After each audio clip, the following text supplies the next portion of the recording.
ang inaatungan nila. Here pulikul, ilang beses na pong nagpa-test ang Pangulo. Inuuto na lang po. Di ba? Ikaw ba kapag ka inuuto ka, susunod ka pa din? Siyempre, hindi na po, mga kababayan. Di ba? Siyempre, hindi na. Kapag ka nalaman mo, kagaya ng mga panguuto ho, mga bossing, panguuto nung 17 Mariteso, 18 Mariteso, mga kababayan. Di ba? Ngayon, rektahin natin muna, no? Ito din, isa din no, palatanim ng intriga, palatanim lang din ito, mga bossing. Sino yan? Ito, si Boy Solar. Meron sinasabi, may ibinulgar na naman daw, mga kababayan, no? Congressman Leviste. Putek. Si Promil Kid, bumabanat na naman po. Akalain mo yun? No? Alam nyo, napansin ko kay Promil Kid. Siguro may 3 linggo o 1 buwan na din na nahimik ito. Simula ho nung nakalipad, galing ibang bansa, nakalipad papuntang ibang bansa, tahimik na eh. Kaso yung grupo o yung kampo o yung estasyon ni Ted Filon, nasilip.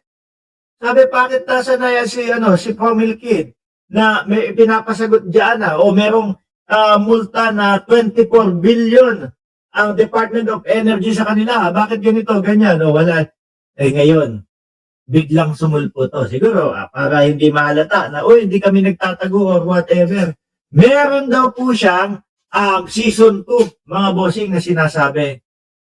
Season 2, ayan, may tuturo na naman daw po. Yung season 1, tapos na, ibig sabihin, walang nangyari. Yung season 1, puro lang. Meron akong Cabral Files, which is alam naman po natin, mga kababayan, na naki-epal lang itong si Leviste doon sa Cabral Files.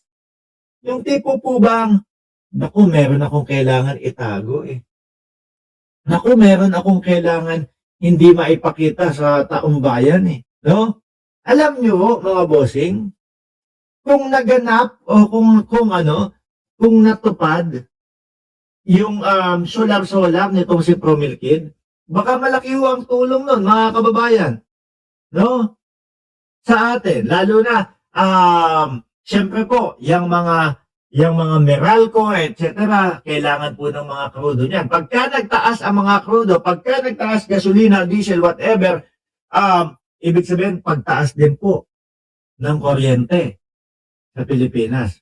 Kung nagampanan nila yung kanilang ipinangako, malamang mo, malaking tulong po yan no? Hindi natin mapupwersa o hindi tayo pwersahan doon sa Meralco. But anyway, mga bossing, season 2 daw po. Sabi, Congressman Leviste, ibinulgar ang umano'y 2 million Easter bonus para sa mga congressman daw po. Ito mukhang, hindi ko alam kung nasaan ito, pero itsura kung nasaan man. Baka nasa simbahan or whatever. Basta, ayun lang, ganun lang. Pakitaan lang ng sobre kung ano man yung laman yan. Ibig sabihin, ano na nila yun? Ebidensya na ho nila yun. Ganyan ang estiluhan po. Ganyan ang estilo ng mga DDS. No?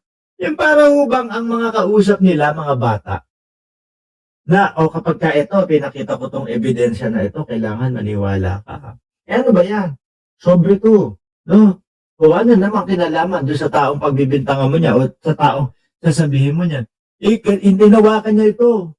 Wala man lang silang maipakita na mismong ebidensya na, ayun, nakita mo. Tingnan mo si Marcos. Tingnan mo si Romualdez. Inabot talaga sa kanya yung pera. Wala Kaya hindi ako bumibilib dito sa mga kalma. No? May aamin ba naman? Sabi niya, may aamin ba na may 2 million Easter bonus? Sabi ni Leviste, ayoko nang manggaling na naman sa akin ito, lalo na ang daming galit sa akin noong Pasko. Para malinaw ito ay MOOE na ibinibigay para sa district requirements, kailangan talaga ito sa distrito. Pero liquidation by certification ito at sana ay dinidisclose. Yan na naman, bumanot na naman ng ganyan. Yung alam mo yung open-ended lang mga kababayan.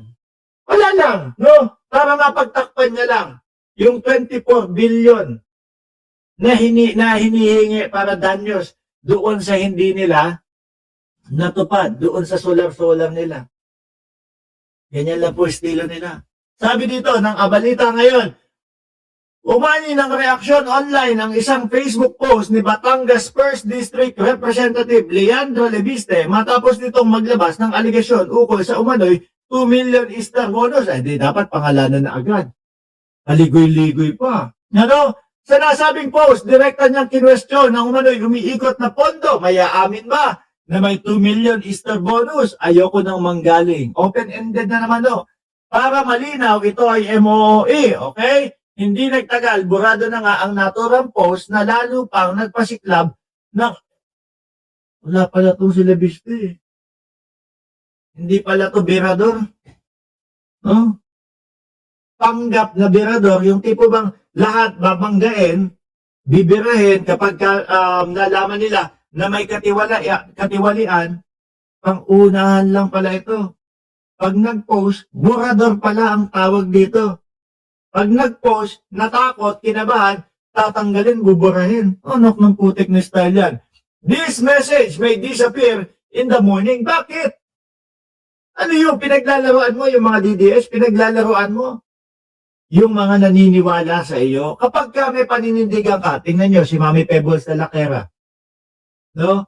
Kapag ka ho yun, mga bossing, nagsalita, rektahan. Walang tanggal-tanggal sa post, direktahan with matching pangalan. Ito yung kay Leviste. Wala lang po. Ganito ho ang style ng mga DDS. Hindi nagtagal. Burado na nga ang naturang post na lalo pat nagpasiklab sa espekulasyon kung bakit ito agad tinanggal. Kalakip ng post ang mga larawang kuha umano sa loob ng Batasan Pambansang Complex kung saan may makikitang mga tao na tila may hawak na sobre. Bagamat walang kumpirmasyon kung ano ang eksaktong laman nito, ayun. Hindi po bang ito, nakikita nyo to? Ito yung ginamit doon sa pagpatay, doon sa isang ano doon. Basta sinabi ko, ito yung ginamit, okay na yun. Ganun lang mo sila.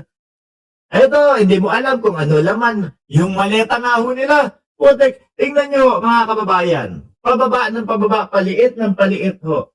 Una maleta, naging paper bag, naging expandable folder, naging folder. Ngayon, sobre naman. Susunod ho, ano mga kababayan? Ang susunod ho, syempre mga bossing, ampaw na yan. Paliit ng paliit ho, no? Wala naman kasi ho talaga. Sa mga salita nila, sila ay nahuhuli na nga po mga bossing. At speaking of nahuli, ay putek na yan. Nahuli na ba to?